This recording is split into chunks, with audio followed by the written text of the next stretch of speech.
आज ह्या देवाचो दीस आसा आणि ह्या दिसा हांगासर सगळ्या धर्माचे लोक एकठांय जातात आणि जी पारंपारीक संवगां आसा ती संवगां सुरवातीक येता आणि तेज्या उपरांत तियात्र जाता हांगासर. सुरवातीक जी संवगां येता ती पयली स्वारी येता, त्यानंतर सिक्वेन्स वायज जी आसा ती सगळी संवगां हांगासर येता आणि शेवटाक तो देव जागरेश्वर आसा तो आपल्या तकलेर एक मुकुट घेवन नाचता आणि एक तेका पळोवपाक लागून सबंद गोंया भितरले गोंया भायले सुद्दां लोक हांगासर येता.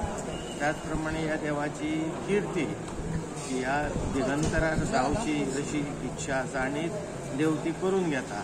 हांगा जी आर्गां केल्ली आसता, जे नवस लोकांनी केल्ले आसता, हे नवस फुडलो जागर येता म्हणसर तांकां देव तेचें फळ दिता आणि त्या फळानुरूप लोकांच्यो ज्यो मनोकामना पूर्ण जाता त्यो फेडपाक परत हांगा मोठ्या संख्येन लोक येतात.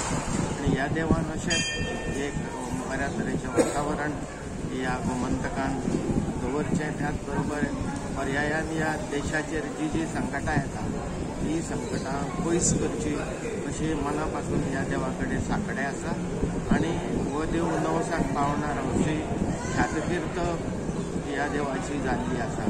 आणि त्या दृश्टीन सकाळ पासून आज जो उत्सव चालू आसा, सकाळी संक सुमार गाराणे घातले वयता आणि ह्या दीसभर जे दर्शनाक लोक येतात एक प्रचंड अशी रीग लागतली आता सांजची आणि लोक येवन वयता. आणि हे जे कोरोनाचे वगैरे जे संकट आता परत येवपाक आसा ते संकट ह्या देवाच्या एकाच नामघोशान ना जावन वयचें अशें हांव मना पासून जागरेश्वरा कडेन प्रार्थना करता. आणि हो सबंद परिसर ह्या देवाच्या नामस्मरणान ह्या देवाच्या भक्तिभावान भारलेलो आसा आणि ह्या देवान सगळ्यांची मनोकामना पूर्ण करची अशी हांव देवा कडेन आग्रहाची विनंती करता.